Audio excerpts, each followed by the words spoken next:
à Koun-Sylvain, je suis au garde à vous. C'est ta Judith. Yagourage Gabé.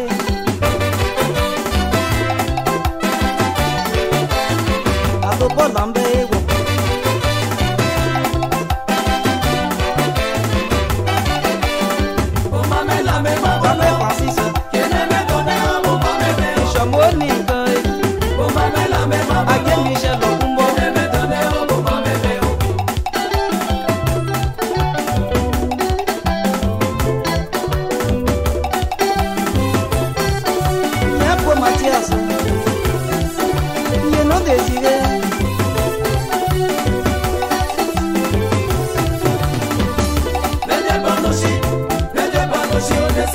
C'est Kayabi Francis.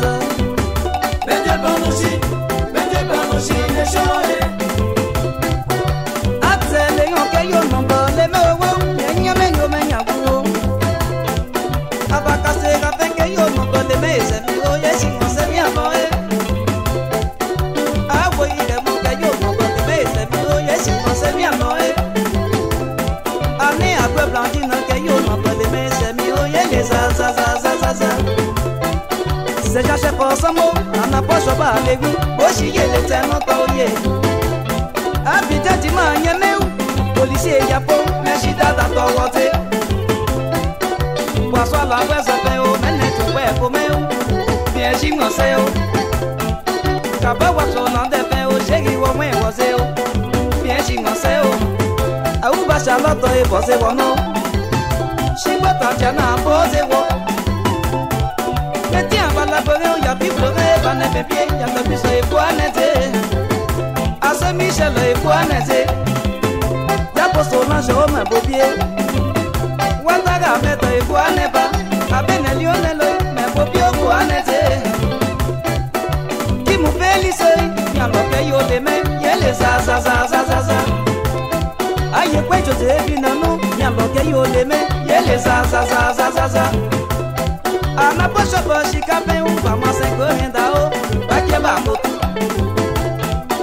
passant que moi va passant que j'y va passant que moi va passant que moi va passant que j'y va passant que moi va avant de tu peux comer ou que va me abonnager mettez un papa mienno beaucoup pesa mi alogo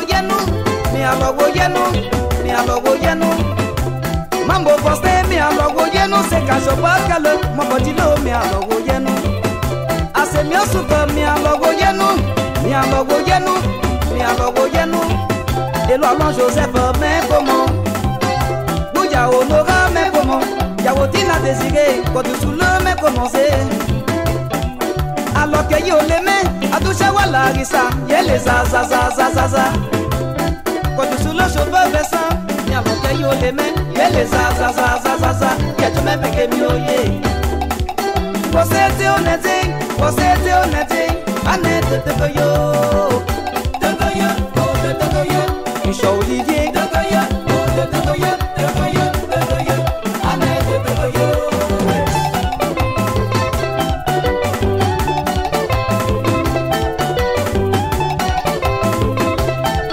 asa les gens ouais le merci sont pour moi on sait pas pourquoi você te yo Ase Roseline Lieutenant Mousseau Thierry Assigna Sopao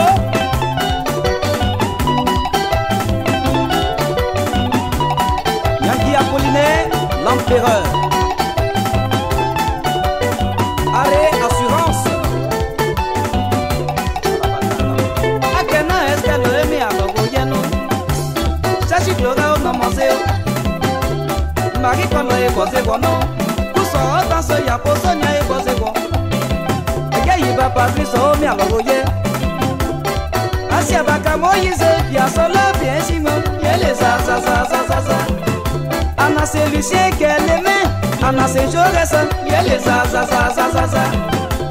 Sama Roger mais comment Baba Tiba Yango Akwezanga Ni o Namaseo au cabet en piège moi inge sans l'idée y a pas mon fait piège moi c'est oh Flavien aye mi alors wo yenu est là aye Boni a boni c'est mi alors wo yenu assis sur le guide abayi fait c'est bien